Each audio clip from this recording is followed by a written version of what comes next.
All right, so we are recording. So this is the Safe Sleep faculty and staff. So me, Christy Shun on the left, Dr. Carrie Schmidt, Dr. Stephanie, and Dr. Zach Kuhlman. And you all know Maria Torres. She's the Safe Sleep director. So she's working at the Kids Network. And under her picture is Ashley Hervey, which is at CRIBS, or the Center for Research in Infant Birth and Survival through KU. And she does the evaluation and helps us with all of the data, along with Dr. Carrie Schmidt, who's in the bigger picture. And then Brenda Salinas is the office manager of the Kids Network, and she also is just helping get everything up and going. So that's your faculty and staff. And with that, I will pass the baton to Dr. Carrie Schmidt so she can show you what we're talking about. Hi, everybody. Thanks for joining us this morning. So I'm sure you have all seen this figure before, our safe sleep infrastructure for where we would like to embed safe sleep education and messages. And so I just wanted to kind of give you the framework for what we're going to talk about today. So with the Safe Sleep Star program and the outpatient toolkit, we're really focusing on that prenatal clinical care aspect, as well as the well child and acute visits in the first year. So let's start with an overview, and then we'll break everything down into more detailed descriptions. But I want to kind of give you just that broad brushstroke idea of what we're going to be doing and what we're going to be talking about today. So much like the hospital certification or even the SSI program, the Safe Sleep Star program also has 3 levels. And so we have bronze, silver, and gold. And what we're asking you to do, if you would like to work on the Safe Sleep Star program, is to embed the program into at least 1 outpatient provider clinic by May 30th of next year. So we're going to walk through what that would look like, what the requirements would be for you. But first, let's talk about what those levels mean. So for a bronze star, there are 3 criteria that have to be met. The first is that the clinic has to provide safe sleep training to the clinic staff on an annual basis. They also have to implement a safe sleep policy, and they have to provide caregivers with safe sleep education and take-home materials. To move up to the silver level, they have to do everything at the bronze level, plus they need to engage in quality improvement initiatives to increase safe sleep education to parents and caregivers. And don't worry, we're going to talk more about that for those of you who aren't familiar with QI.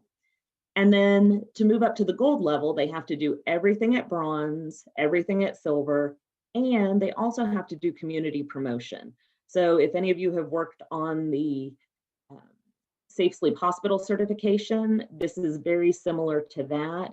This is basically doing outreach that's not to their patients. So they could partner with community baby showers, health fairs, or do other activities like that. So as a safe sleep instructor, I'm sure your first question is, okay, so what do I have to do to make this happen? What are my responsibilities? And so we've tried to break those down to show you how basic these steps are. The first is to find a clinic to partner with. It can be an obstetrical clinic, a pediatric clinic, or a family medicine clinic. This is focused specifically on those outpatient clinics. If you're wanting to partner with a hospital, that's a different webinar. We're going to ask you to work with them to submit kind of a letter of intent. That just tells us that they're interested in participating and gives us a little bit of information about the clinic. We're going to ask you to provide the training to the clinic staff because you are certified safe sleep instructors and you are the best trainers they have to get that information. We're going to ask you to provide maybe a brief overview of the toolkit, which we're going to talk about in a little while, to the clinic staff so they know about the tools that are available to them. If the clinic wants to go for silver or gold, we're going to ask you to connect them with our QI team. Dr. Kuhlman's going to talk more about that.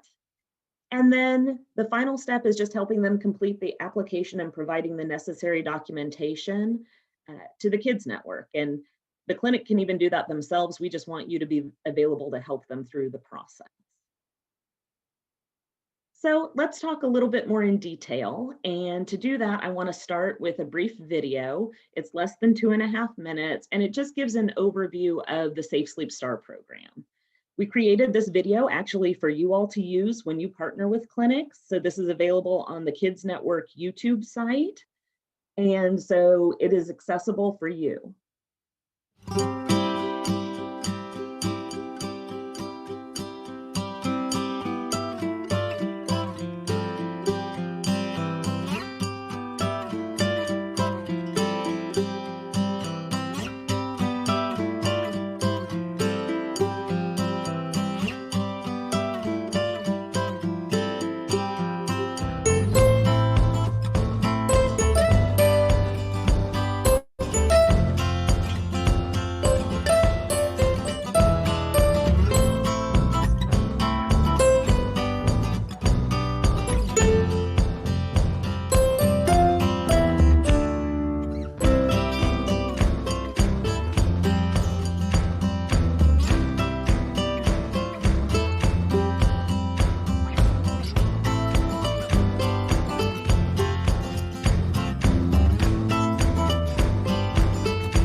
Okay, so now let's break down the Safe Sleep Star program and what those levels actually look like. So just as a reminder, the bronze level, which we're going to start with, is required to provide annual safe sleep training, implement a policy, and to provide caregivers with safe sleep education and take-home materials. So basically, the video just covered the bronze level. So those were the 3 steps that they needed to take. But let's talk about what each of those steps look like. So the Kids Network is asking you to provide annual safe sleep training to the clinic employees. This training should encompass everyone from front desk staff to the allied health professionals, to the nurses, to the physicians. Basically, the concept here is the more staff that are trained, the more consistent the messages they share with patients. As a safe sleep instructor, you can provide the required training, and this is nothing new. This is the exact same training that you're always giving to professionals. It's roughly an hour training, so you don't need to modify anything. And the great thing about it is it can be fit in over the lunch hour, which is when a lot of clinics like to do their trainings. You will need to be sure to collect the pre and post tests on participants and submit them to the Kids Network. Again, just like you would do any other professional training. And we are asking that the clinics provide this training annually to maintain their certification, because we want to make sure the staff are up to date on any new guidelines, any new changes. You all know through your annual certifications how much can change in a year in terms of products and new research that's coming out. So we just want to make sure they are always up to date on that. The next requirement is to implement a safe sleep policy, and it should include a description of the activities that the clinic is going to engage in order to promote the AAP safe guidelines to parents and caregivers and to their staff. So we want it to include things like all staff will receive safe sleep training from a certified safe sleep instructor every year. All prenatal parents So all pregnant women, all parents of infants less than 1 year of age are provided verbal counseling on safe sleep and given materials. And that healthcare providers are going to engage in conversations about these things. They're not just going to give them a handout and consider that the level of education. If a clinic already has a policy, that's fantastic. They can submit that policy to the Kids Network and they can assess it to make sure it meets the criteria and approve it. On the Safe Sleep Instructor portal, there is a draft policy that you can provide to the clinic. And so they can go through and they can modify that to meet their specific needs. And then the last requirement for the bronze level is for the clinic to provide caregivers with safe sleep education and take-home materials. As you all know, we don't really recommend everyone go out and create new handouts and materials. We would suggest that they use the NICHD materials that are provided. You know that you can order those for free. And as a safe sleep instructor, you can help educate the clinic on how to order those. So we don't expect you to do the ordering for them, but you can provide them the order form. You can maybe walk them through the first order just to show them how easy it is. And then that's something they can take on. It's also a good idea of something to include in the policy of who's going to be responsible for ordering and maintaining those materials and making sure they're available to hand out. So I want to pause here for a moment and see if there are any questions on what is required for a bronze level certification.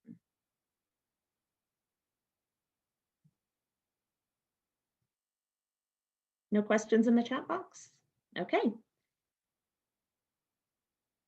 So to move up to silver, your clinic needs to meet all of those bronze requirements and engage in a QI process to increase safe sleep education to parents and caregivers. So again, don't worry, we do not expect you as safe sleep instructors to become experts on quality improvement.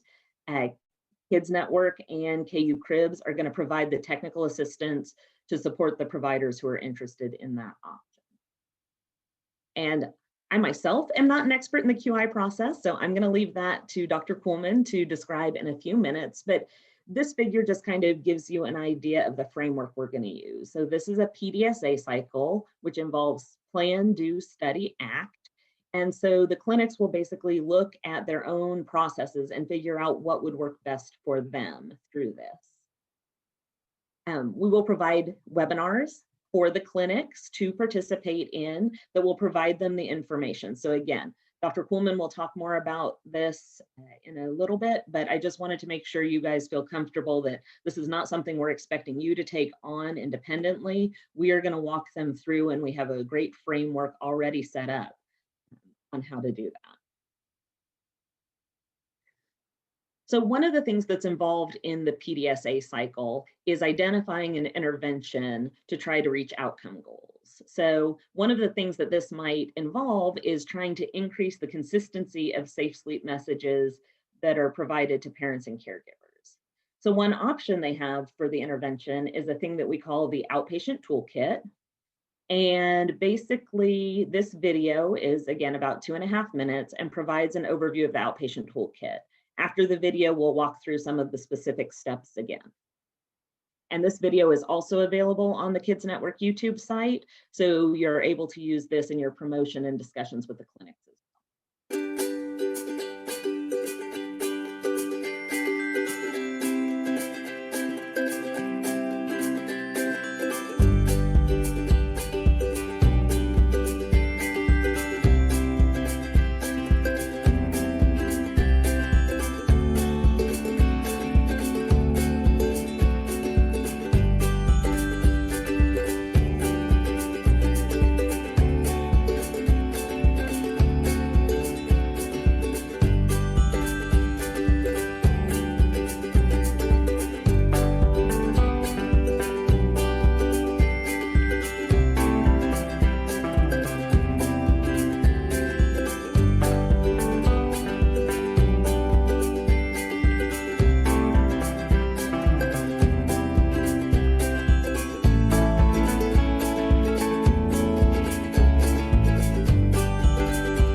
All right, so let's take a minute to really look over the tool and talk about how it can be implemented in the clinics. So this quiz was developed as a partnership between the Kids Network and KU School of Medicine, Wichita. And it includes 4 questions for pregnant women or parents and caregivers to complete prior to their appointment. We focused specifically on these 4 questions because we wanted a quick and easy tool for clinicians to use. And there are many other recommendations beyond these, such as breastfeeding and creating a tobacco-free environment.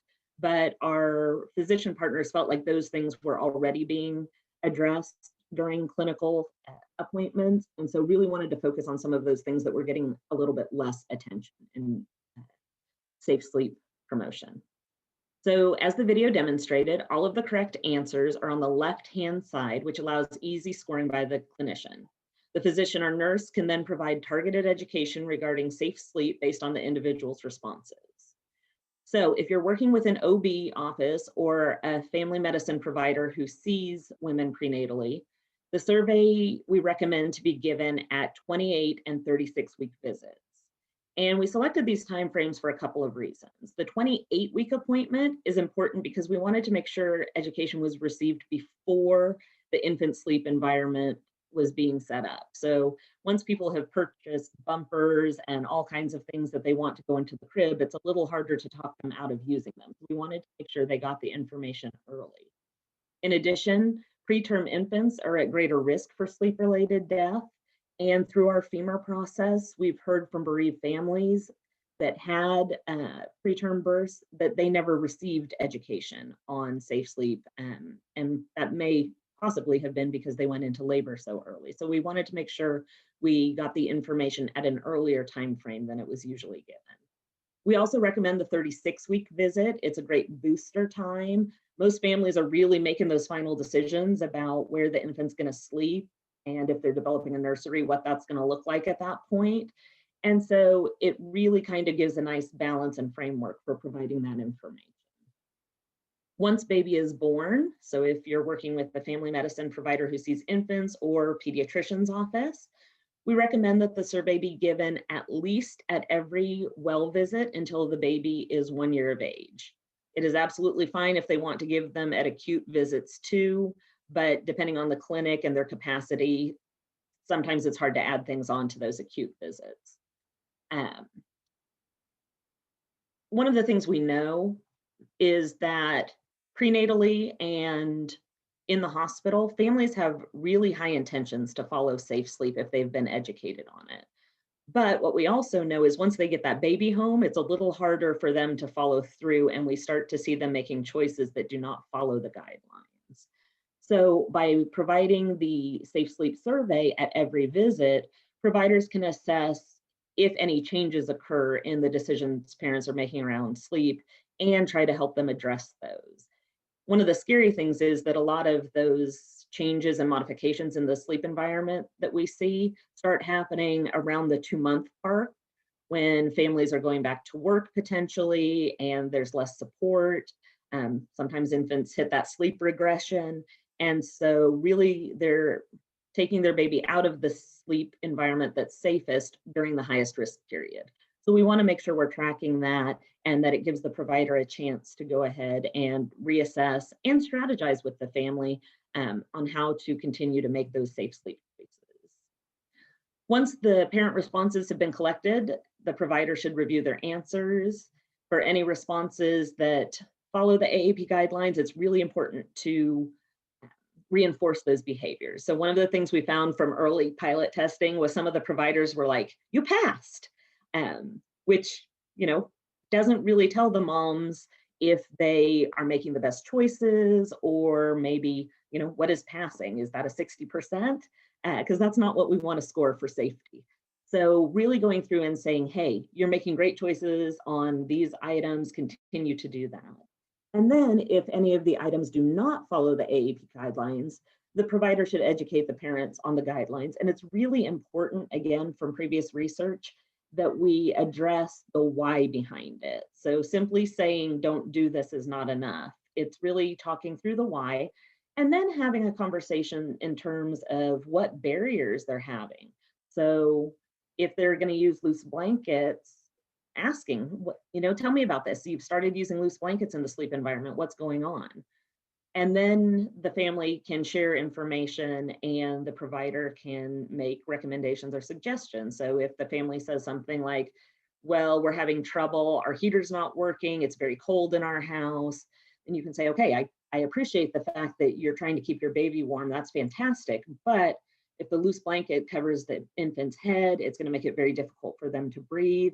And so let's talk about other options. What about layering clothing? How about a wearable blanket? Let me show you what that is and how one works. So it allows for engagement in conversation specifically for the sleep behaviors that are going on with that infant. We know not every provider has the background that you all do in terms of safe sleep. And even once you've provided that 1 hour safe sleep training, it's a lot of information. So we've developed a brief script. It's one single page that specifically addresses the 4 items on the checklist. It's kind of a backup for those providers until they feel comfortable addressing the concepts that we're asking them to with the Safe Sleep Survey. Of course, we also recommend that they utilize the NICHD Frequently Asked Questions book.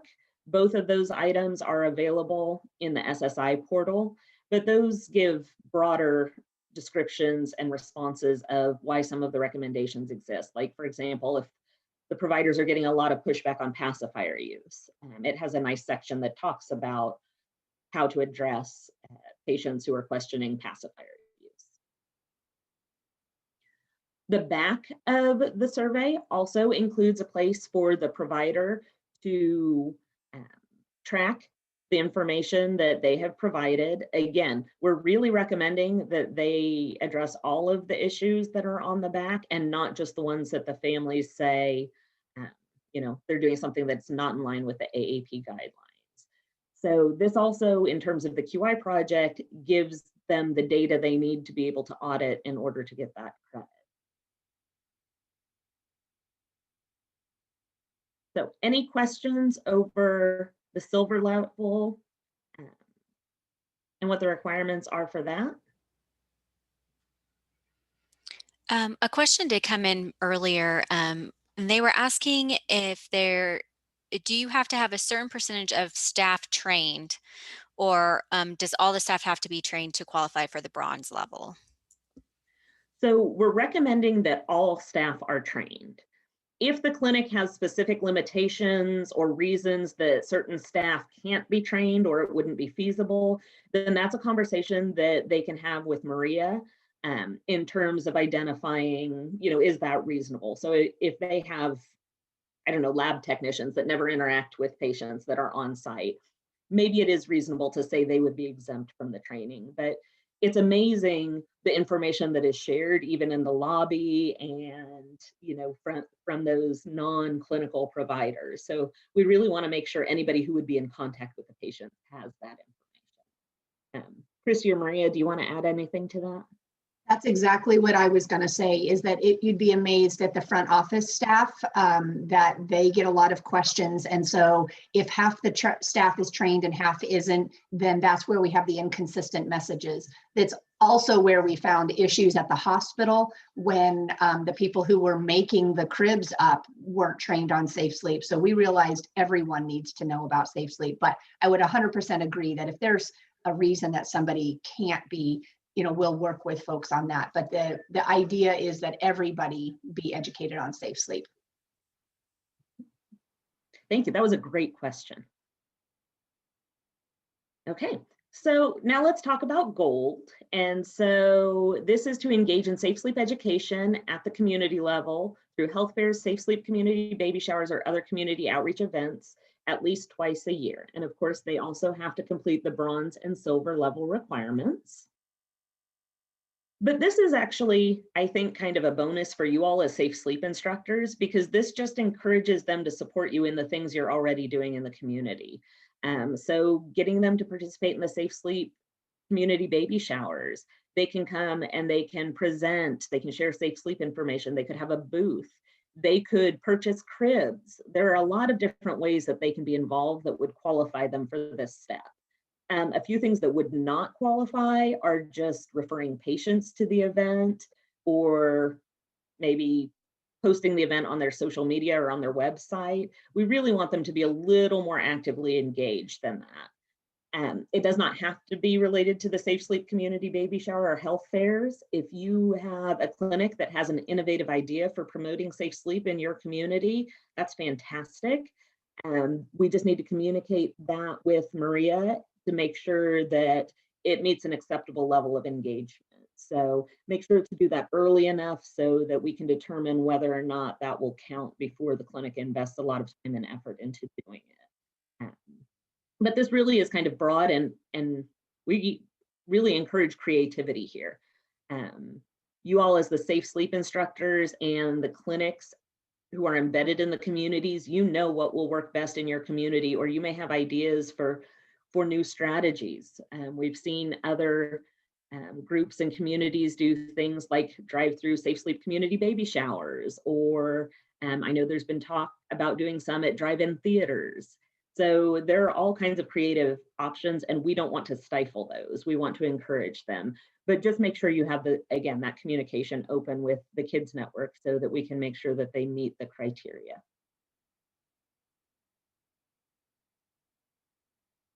So again, those are our 3 levels of the Safe Sleep STAR program. I'm now going to turn it over to Dr. Kuhlman, who's going to talk a little bit more about strategies for engaging clinics, and then a little bit more about that QI framework. Thanks, Carrie, for presenting that.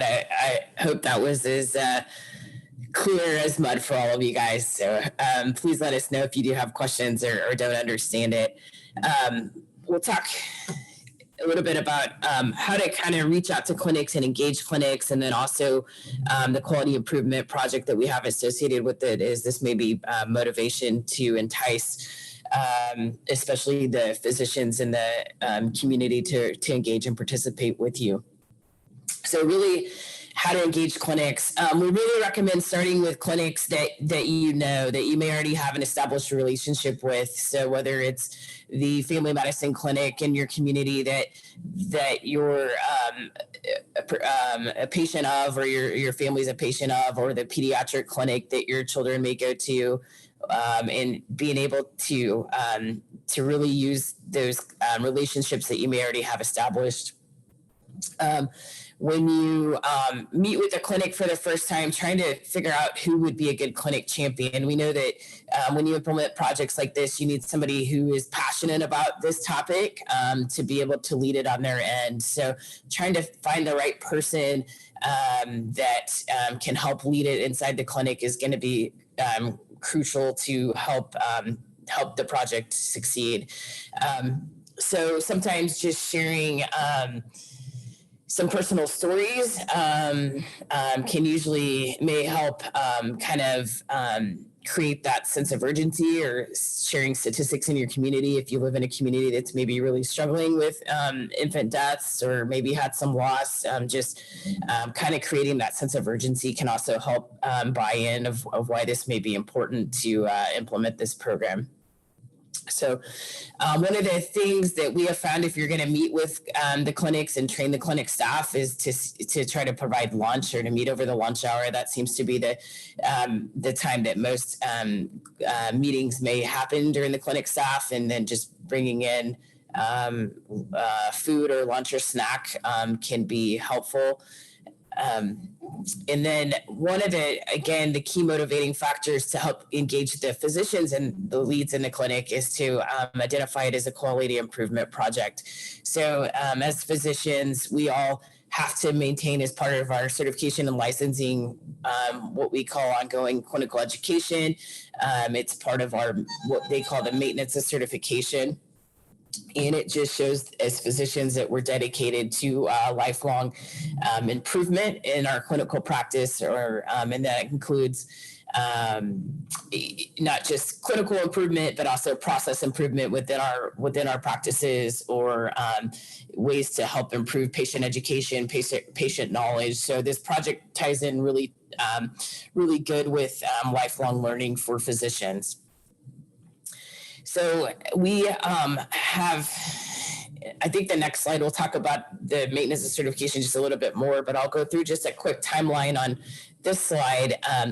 We will be rolling out a QI project related to this, a quality improvement project related to this particular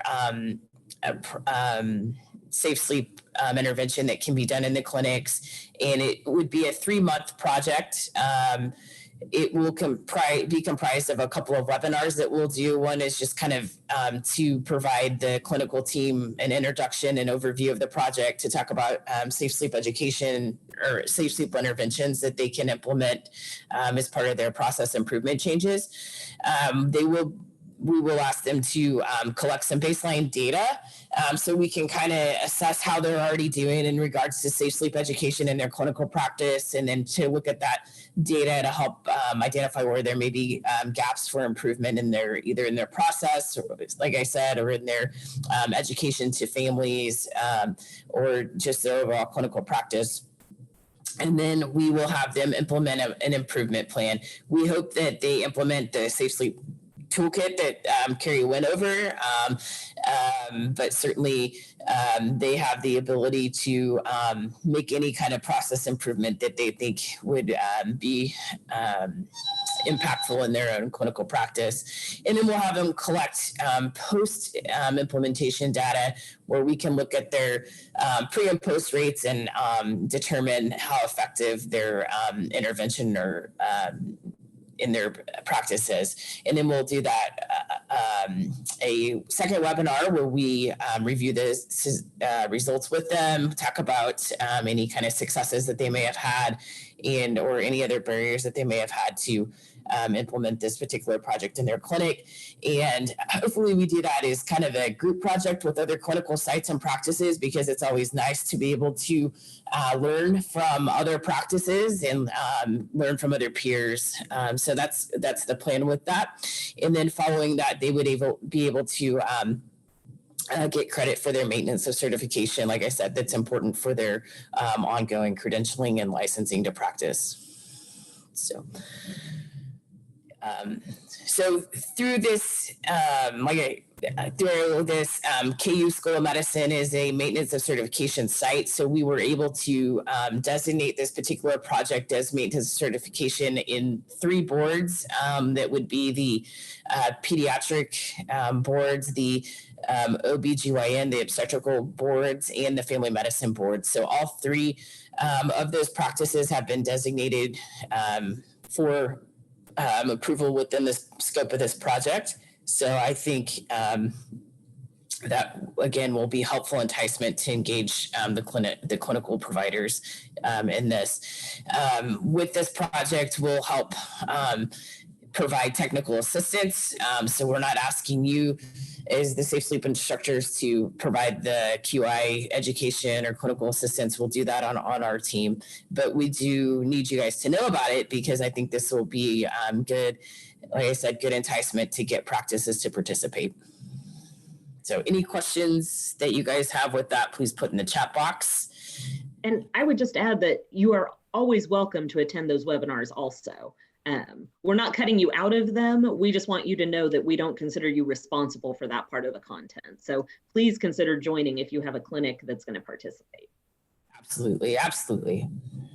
And even be on their, if you want to be on their improvement team, I think that would be awesome as well. So I didn't really talk about that much, but certainly in the presentation that goes to the clinics, we talk about their team and who should be on their team. And certainly you guys as safe sleep instructors would be key to have on that team with them as a partner. And Stephanie, we're hoping to do that first webinar in January. Is that correct? Yes, we're going to get through the holidays and then try to kick this project off just after the first of the year. So between now and January, we'll probably, my guess is we haven't really set a date, Carrie. We need to do that. But between now and then, if you can start making contacts with those clinics and try to get people on board and engaged to participate, that would be fantastic. So Stephanie, and I'm wondering, Carrie, can you go back 2 slides? Because I'm like doing this real time because I'm working with a clinic right now.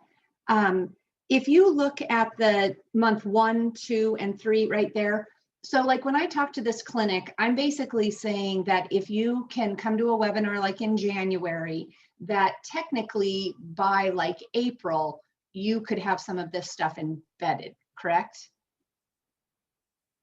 Yeah, so actually you would hopefully have the toolkit embedded in month 2 or 3. So if you started in January, hopefully by February to March, you would have all this embedded, and then by April, we should be completely done, and you would have your main certification credit done. So it's really even faster than April.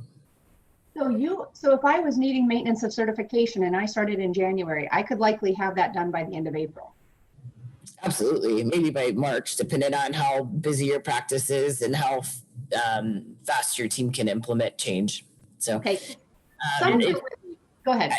And Christy, one of the things, in case anyone sat in on this presentation last year, you may notice as we move forward in the data collection process that this is much simpler than it was previously. Previously, you had to do multiple cycles and you had to collect a lot of patient data, a lot of charts had to be audited at each level of the cycle. We didn't want to get too far into that. We're going to talk all about that during the webinars that Stephanie is going to do, but it is now 10 charts at baseline, 1 cycle of implementation of improvement, and 10 charts after that. Okay. So this is so much simpler than it previously was. And as Stephanie mentioned, that process with that low number of charts and only 1 cycle has already been approved through KU for the maintenance of certification credit. Well, that's one of the things that I think is that will engage the clinic is to say, you know, this is how much of your life I'm going to ask for, or, you know, over this span of time. And so I'm actually working on putting this meeting together very soon. And so, you know, we've been talking about it. We're going to sit down and I just need to get them up and going in January. And then we're looking at 10 charts. We're looking at implementation. We're looking at 10 more charts, and they could wrap this all up, it sounds like, within, you know, by March, early April. So, okay, thank you for going back to that. I think that helps clarify exactly what we're sort of pushing forward. And again, we can be part of all of that conversation and be part of that QI, but we don't have to be. Correct. And I would just add one last thing, that is, we're intending to roll out these webinars for our first cohort in January. If you have a clinic that is interested but absolutely cannot do January, we will plan to roll out future cohorts. So if you let us know what time frame would be better for them, then we can take that into consideration if you know you have interest. Absolutely. And I do think, as Carrie alluded to, with the lesser requirements that are now needed for maintenance certification, we likely may even be able to do these projects more rapidly and probably even do it in about a 6-week time span, maybe 6 to 8 weeks, depending on, like I said, the patient volume in those clinics. So I anticipate us doing multiple cohorts of this throughout the year. And I know I've asked this question probably 100 times, and I don't know why I can't remember, but this applies to not just pediatrics, but also OB and family practice. Correct. Yeah. Yes, it's I'd say pediatrics because that's my niche, and I apologize, but yes, it is for family practice clinics and obstetrical clinics. Because all of those physicians need the same thing, and they can apply for it via this project. Okay. Yeah. Thanks.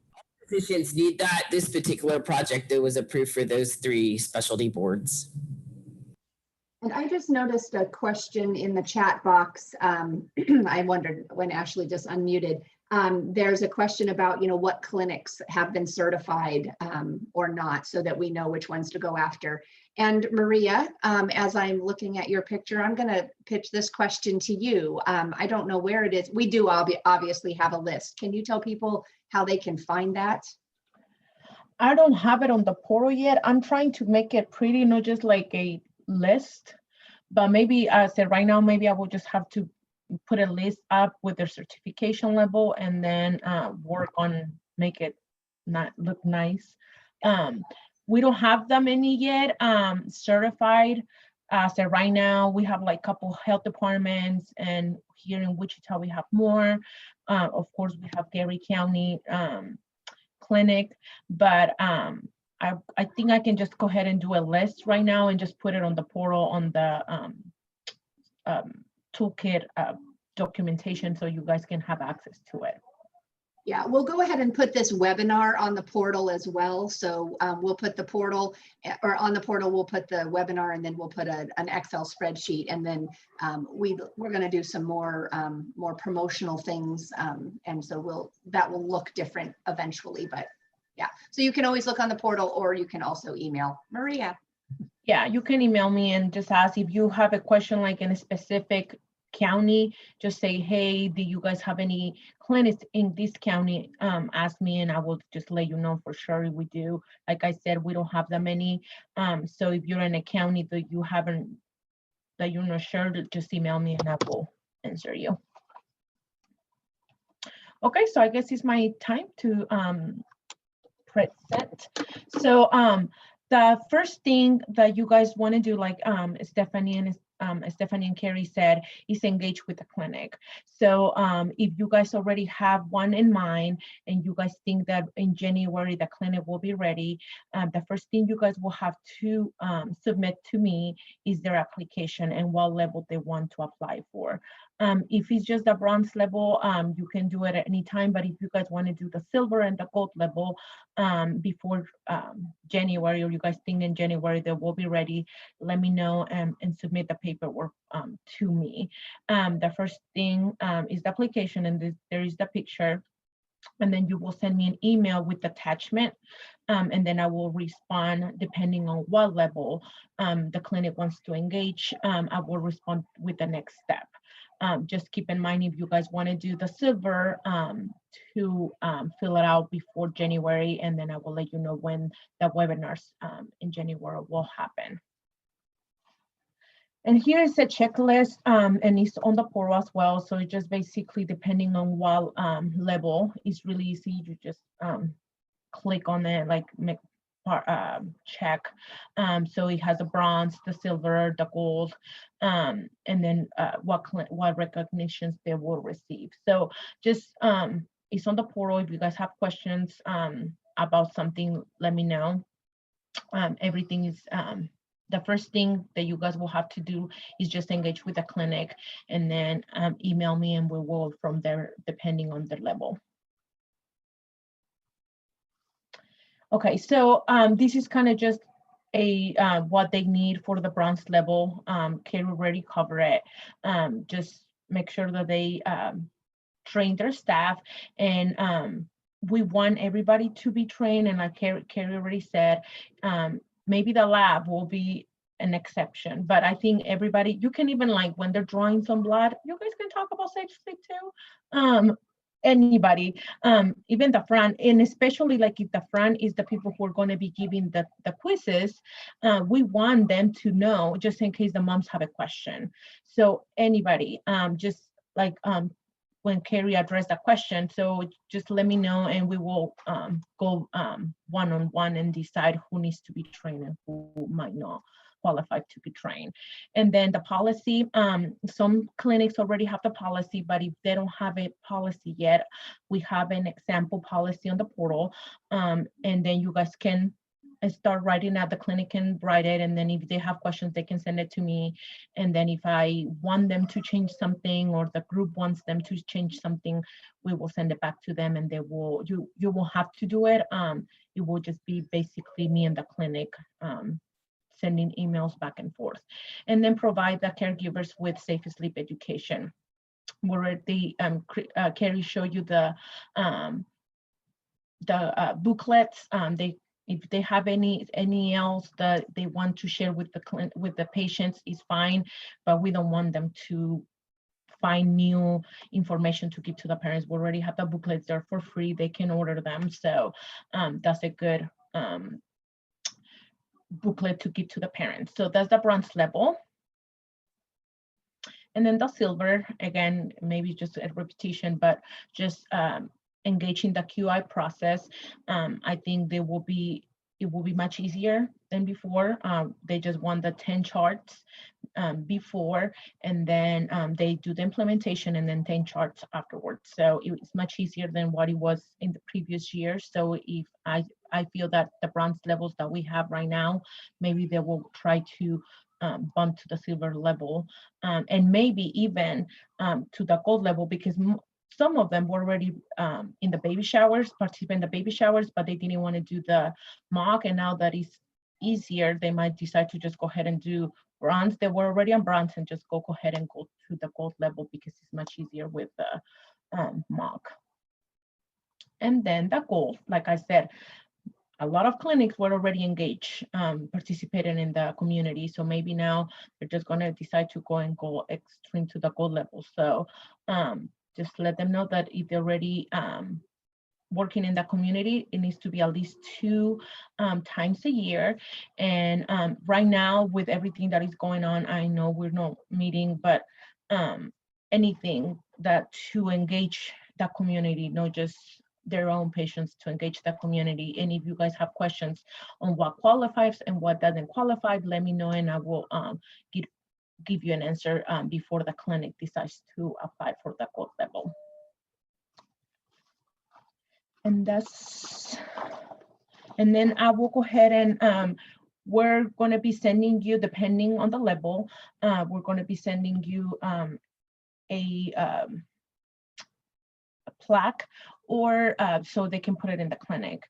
And then we will send you the certificate, depending if you guys want to do, if I'm really far from you and I'm not able to give you the plaque right away, maybe I will send you the certificate, and then I will go ahead and send the plaque later on. And then we will send press releases. We will promote you on the Facebook, Instagram, and we're working to put something on the website. Like I said, I want something to look nice. That's why we haven't had a list of all the clinics. But you know, in the Kids Network, it's only 3 of us, and we're trying to figure out marketing. We're trying to do Facebook. So I'm working on develop something on the website that it will look nice. But I will put a list for right now, and then it will look a little bit different later on. So that's all the recognition we will give you, Facebook, website, and then I will tag you if you're friends on Facebook. Any questions? I think I see the chat.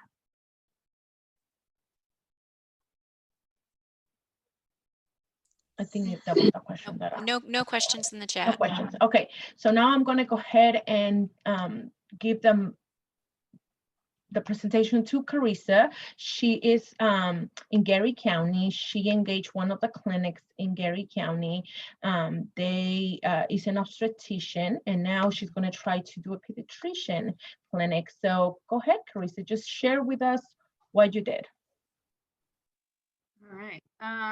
Well, it was pretty easy for us to get started just because I obviously was a part of the OBGYN office that we engaged, and they were very much involved already in safe sleep as we started a coalition called Delivering Change, because our county had a really high infant mortality rate and a high sleep-related death rate. And so we implemented this a few years ago. And so it was easy for me to engage the clinic because they were already involved, already helping with the community baby showers. So we have them certified as a gold level.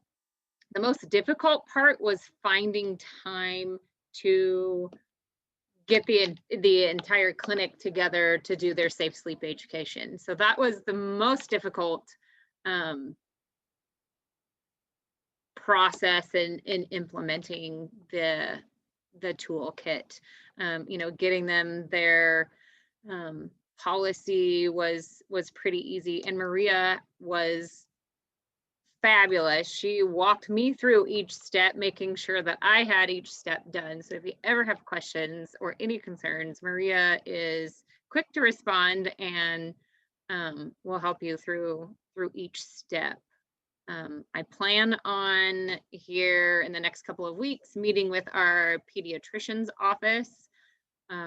We have 2 pediatricians in an office here at our hospital. I am a physician's assistant here at the hospital, so I kind of have an in for most of our clinics to get them involved. And hopefully I will soon have my clinic. We just have a lot more providers, and I'd have to get with Maria and Christy and Carrie and Stephanie and decide who out of our clinic, because not all of them see peds that often. So it's just it's a little bit different in our clinic, family practice clinic setting. So yeah, I mean, that's kind of it in a nutshell, I guess. Any questions?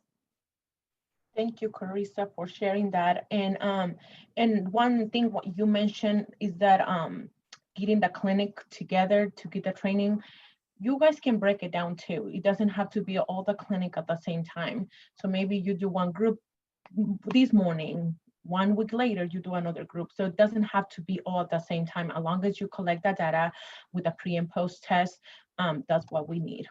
Yeah, luckily it was a small clinic, and so we were able to get it, and I did it over lunch. That's usually the easiest time to catch everybody, especially physicians. And if you provide some sort of a meal or substance, they're more apt to show up than if you don't. And especially if they're going from like the hospital to the clinic, sometimes that's the lunch time, so they want to eat something. So that's so basically they just closed their clinic over lunch. We sat in their waiting room and did the safe sleep education. I wondered, could you say a little bit about what the response, what anecdotally, I know we have data on how they did test wise and stuff like that, but can you say kind of like what their response was to you being there and educating? What did they think about it and about safe sleep and putting this in? I mean, obviously they were very welcoming. Some of them were a little bit hesitant on like their front office staff and that. They're like, well, why do I need to be in on this training? I'm, not having anything. But in the end, after they went through the training, they found it very informative and actually were glad that we included them. So yeah, I mean, and they learned quite a bit. Well, and that's kind of what I found, and it feels like it was, 10 years ago probably, that we were sitting in the KU Peds, like a safety net clinic, and I was listening to the chatter of the people. We were waiting to go present to the staff, and we were listening to the chatter of the women and the families that were in the waiting room, and they were going up to the staff who they were checking in with, and then all of a sudden when we were ready to leave, so they were all talking about, just different questions, I think some safe sleep things. Then one of the front office staff actually came and sat next to me before we left. And she leaned over and she said, my daughter's having a baby pretty soon. And I just wanted to know, this, and this. And so I think we're constantly educating about safe sleep on 2 levels. One, a personal level. We are human and we have humans and we have granddaughters and nieces and daughters and we ourselves are having kids, but then we also have the clients that we're caring for. And I don't mean to put one under the other, but I think people are learning this information for both sections of their lives, their work life and also their home life. I can't tell you dozens of times where, I'm at a community fair and I'm talking about safe sleep.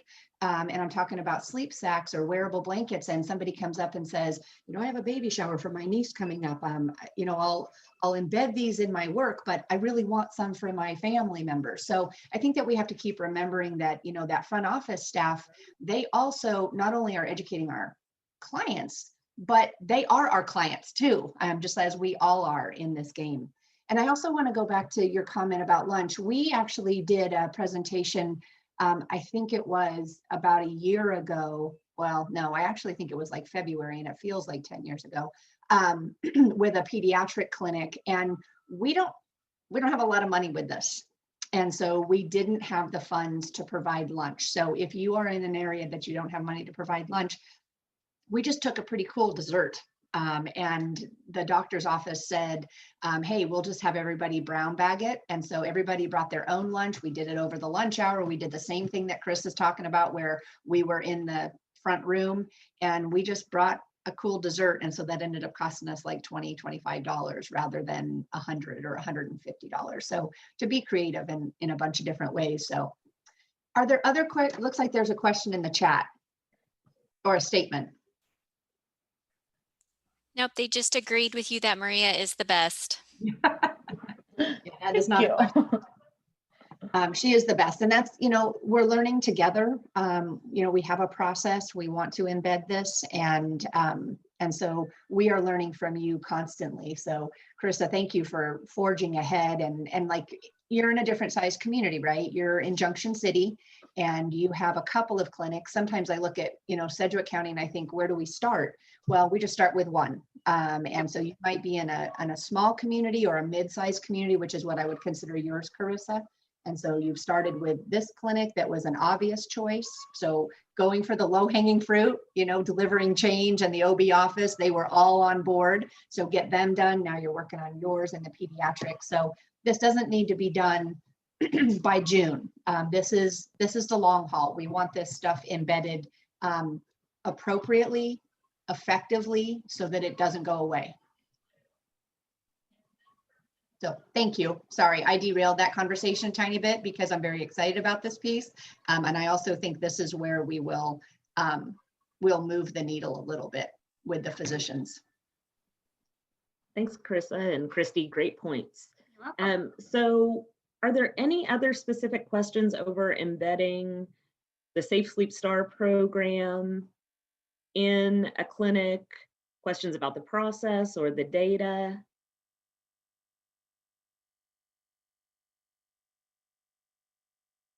All right, well, I'm going to give you a few minutes to think about that before we conclude. I just want to remind everyone that as you're working with these clinics, they probably do not eat, sleep, and breathe safe sleep like some of us do.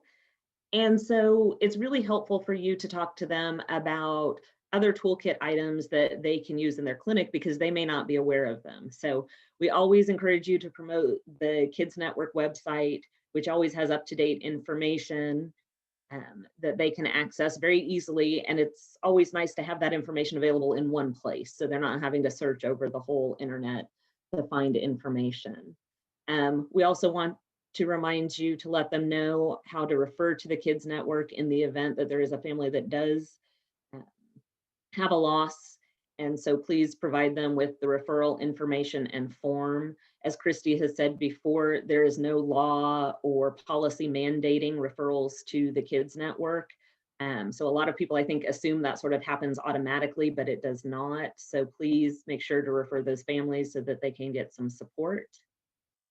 You can also let the clinics know about the Safe Sleep video. Some clinics have the ability to stream or loop videos in their waiting rooms or even in the patient exam room. So this would be a great opportunity to have that additional level of promotion of safe sleep in their offices. Of course, those are available on the Kids Network website or through their YouTube link. We talked briefly about this one. This is the NICHD's frequently asked questions for providers. So again, this booklet is a great resource for them that goes into a little bit more detail than that brief provider script that we have created. Posters in waiting rooms, exam rooms are always a great addition to the clinics as well. So contact Maria or have the clinic contact Maria to get some of those. And we talked about the handouts. Of course, there are also the one-pagers. This would be a great resource for them to hand out to their patients as well. We would also encourage you to make sure that providers know about the actual technical report for the AAP guidelines. They're probably much more likely to read this than caregivers that you may train. So they may be interested in looking through some of the background research and data that have gone into these recommendations. We also have professional peer-reviewed publications on the Safe Sleep Instructor Toolkit, which involves that survey and the brief provider script. So showing them that it has been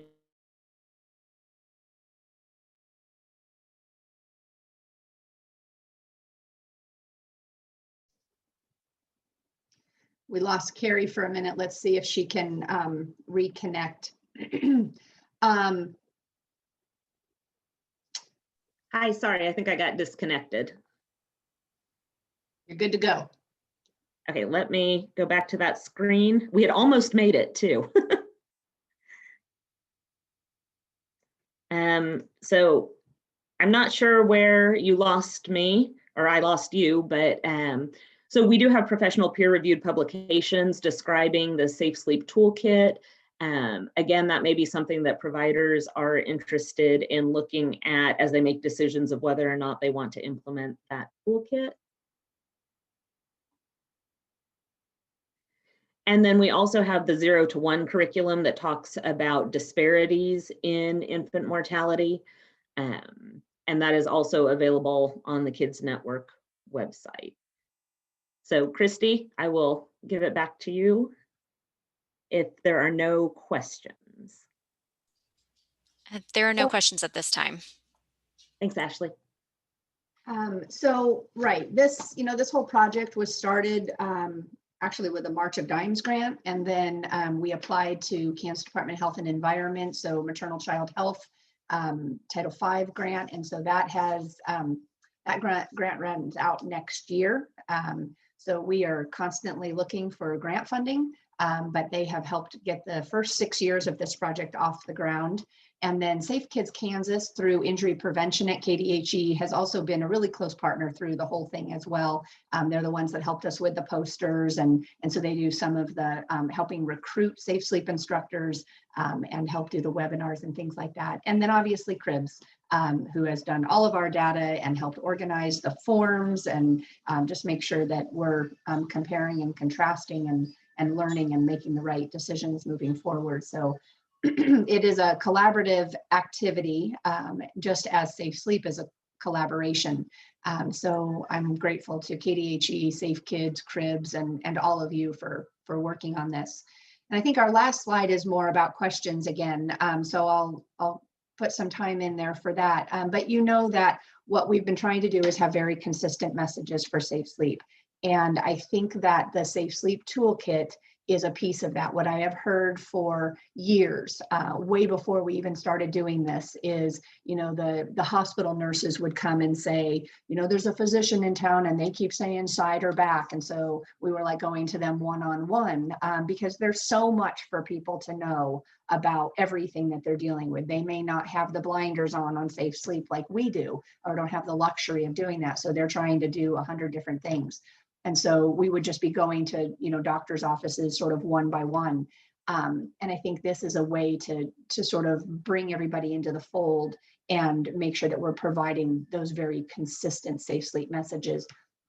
I will also say that I'm always shocked, and I think we've been shocked since 2014 when we first went and presented this at the International SIDS conference, when we heard somebody referring to our project on stage and we thought, oh, there must be somebody else doing this. And then realizing that they were talking about the Kids Network, and we were like, what? And if you ever met Dr. Fern Hauk, she's a family practice doc. Well, just I don't know, 2 months ago, she was on the telephone with, the international conference was canceled because of COVID.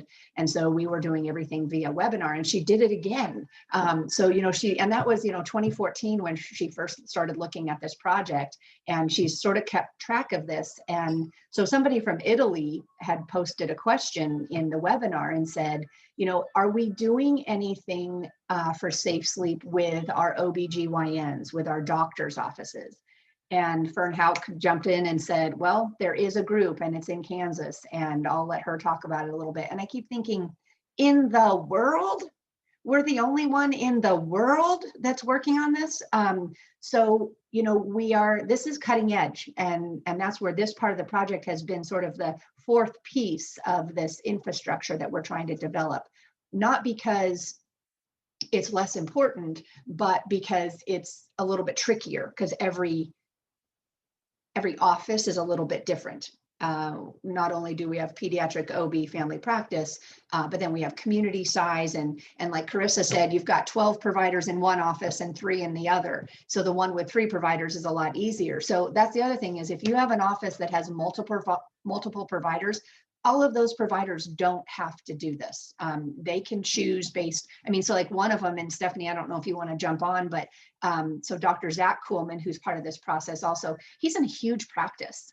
And some of the OBs, OBGYNs in that office maybe aren't delivering babies anymore. So their specific physician within their whole conglomerate is maybe not doing safe sleep. So it doesn't have to be everybody. What we want is, you know, obviously those people that touch babies or pregnant moms. We want those folks to be doing safe sleep. So I feel like this is cutting edge. There's a lot of research that still needs to be done. There's still a lot of data that we need to collect. So I'm really excited about this MOC process. I'm excited about the fact that it's, you know, we're getting real data to figure out and comparing and contrasting.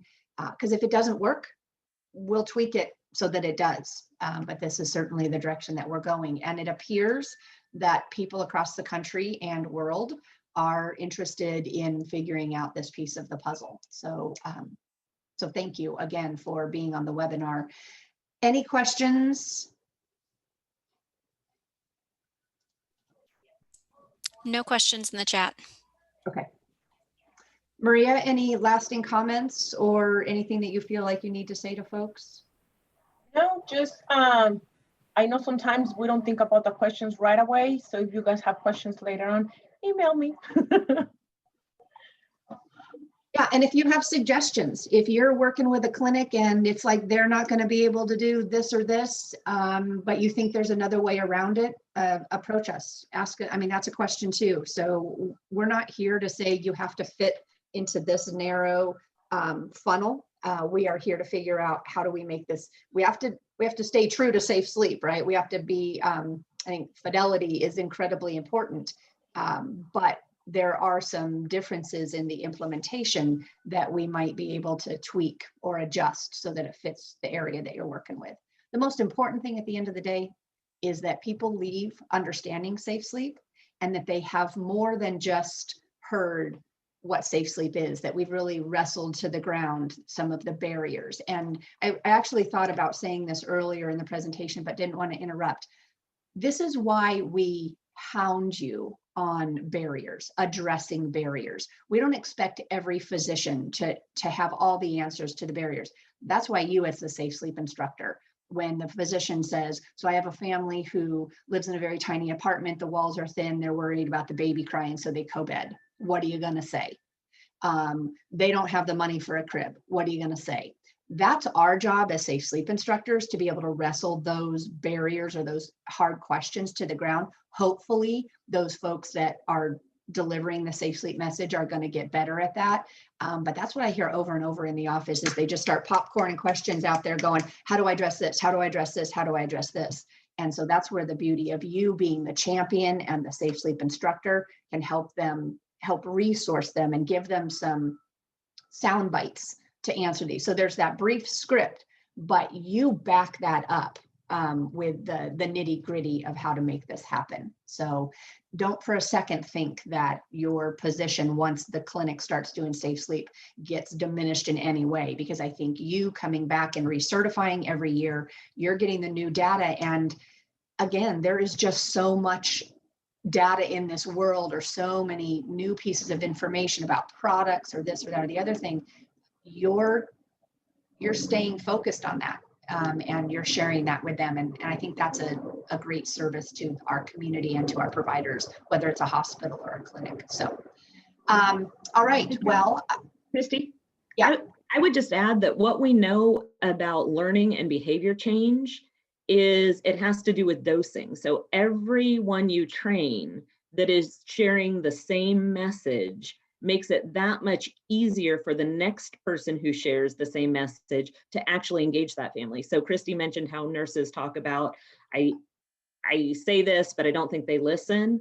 The more people who are saying the same thing, it really does change the way they hear the information and then changes the behavior that follows it. So by engaging your clinical partners in these different clinics, you know, especially if like Carissa, you can run the whole gamut of all the different providers in the hospital, then it just becomes that much easier to share the message and get the behavior change because they're hearing it from everyone. Yeah, and you know, I actually was driving home yesterday. Carrie and I met, we were working with somebody in Mississippi on safe sleep. And I kept thinking about the fact that, you know, it's like, yeah, I was using the scenario yesterday that I had been talking about safe sleep for decades. And it sort of felt like it was falling on deaf ears in some situations. And then, you know, somebody else waltzes in and says, hey, you know, you should think about this, this, and this. And everybody's like, oh my gosh, we should do that. I liken it to, you know, when I'm talking to my spouse, God bless him. I'm like, you know, maybe you should go to the doctor about this. And he's like, no, no, no, no, no. And then our friend walks in the door and says, you know, maybe you should go to the physician or go to your physician. And Kevin's like, let's go, you know? And I'm thinking, what is the issue here? Why when I said the exact same thing, did it not? And I think it's built, partly it's trust, but partly it is that dosing. Like, you know, I think Kevin just thinks I'm being overly protective about him and la da da da da da, and he'll be fine. But it's the, you know, when he heard it from another perspective, from another trusted source, I think he all of a sudden thought twice about, well, maybe I should do this. And I think that's what happens with safe sleep and everything, right? You know, so Carrie says it, and then Christy comes in and says the exact same thing. Well, now it's coming from two different areas, or now the physician's saying the exact same thing that the hospital's saying. So we know consistent messages are important, right? But I think that, you know, for families, that's where we go back to the resource or the research that says it has to be a trusted source. And we know that trusted sources are healthcare providers and our family and, you know, the other women we know that are, and so that's why we want to make sure that grandma and auntie and those sort of folks are also trained on safe sleep. So it's when you hear the same thing from two different entities that you trust, that all of a sudden it's like, okay, it comes together. So know that you are one of those people. And then if you can get the physician to do it or the hospital to do it. Yeah. So it's that dosing issue that, I'm sorry, I'm probably on my soapbox now, but okay. Thank you so much for all of your work in midst of the wildness of the world that we live in today. Enjoy, I hope, where you are, sunny afternoon and Thanksgiving next week. And like everyone said, please let us know if you have questions. If we need to tweak some things, we will do our best to do that so that we can get this embedded. So thank you. And thanks, Carissa and everyone else for presenting. Good to see you all. Thank you.